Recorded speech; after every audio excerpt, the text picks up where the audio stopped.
here and tell y'all, like, whatever you are trying to do or you're pursuing, let go of the idea of perfection. I was thinking about something that was said. It was like, oh, you was, stuttering. And I remember having this issue as a child where I would feel like, people, I didn't want to talk because I didn't want to sound silly. And, I had a stutter problem because I would get excited about things. And stuttering is just about you just getting excited, and you just have to calm down, like, seriously. And I didn't talk for a long time. I was very shy growing up. And also too, I had struggled with this definition of perfection, my perfection, right? I would compare myself to somebody else. They're so much prettier than you, and the enemy would allow me to do so, and he would amplify it and magnify it and make me believe that for a long time I didn't like the complexion that I was in. I felt like I was born in the wrong skin. I should have been a boy. I looked more like a boy. I also felt like, I remember somebody making a joke like, oh, she got a crooked smile. She got a crooked mouth. And I do. And so what now? And, my eye is, sometimes it just walks off the camera. It gets real lazy. I got a gap between my teeth. So what? Right now, I'm very chunky. You know what I'm saying? I got a little extra chin. No neck, whatever. And these are things that I struggle with. And it took me a very long time to want to post videos and be consistent with it, because I compare myself to somebody else's aesthetic. And I would compare myself to, actually, honestly, I'm going to be honest with y'all, the girls that had surgery and all types of stuff. And it's like, why though? Why do we do that? Why do we feel like we have to look a certain type of way? And the enemy does this, and he starts this lie from the time we are a child. Because where did that thought come from? You know what I'm saying? And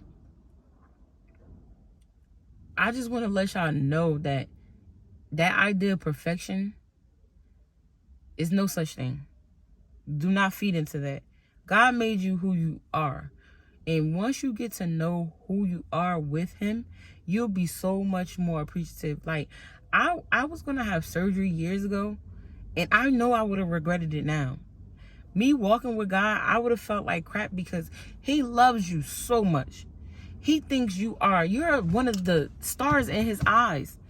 He sees all the stuff that you do, and he know how the world is. He walked it. And I feel bad people that don't want to believe in Jesus and believe that he's not real. I know the Bible has been translated so many times.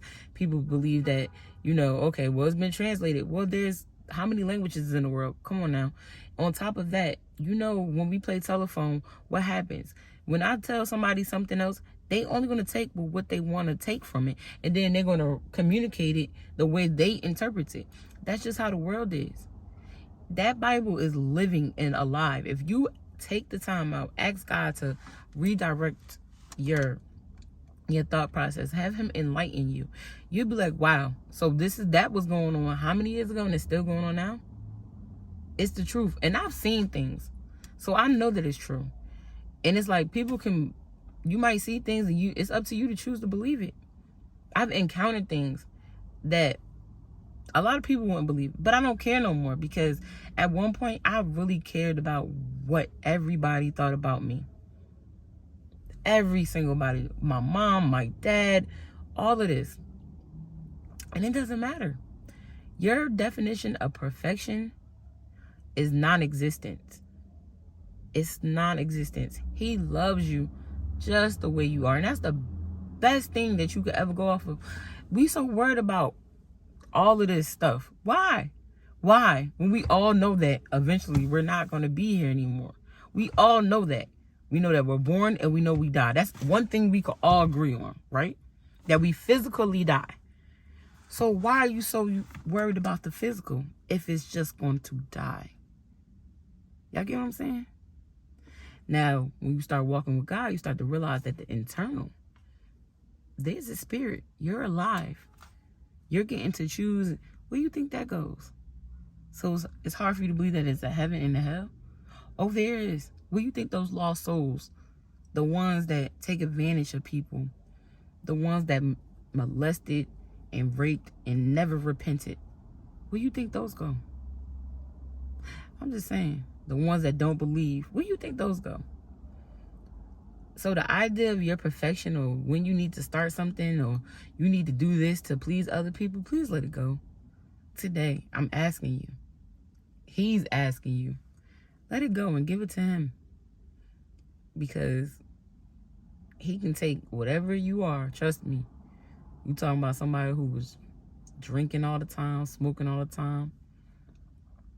All type of things that you can, maybe now when you look at me, you wouldn't see. But that's because I'm a new creature in him. Doesn't mean temptation is not there. Doesn't mean sometimes I'm like, God, why? It just means that everything becomes easier and I have more love and patience for the world. I just wanted to tell y'all that. So y'all have a blessed day. I love y'all.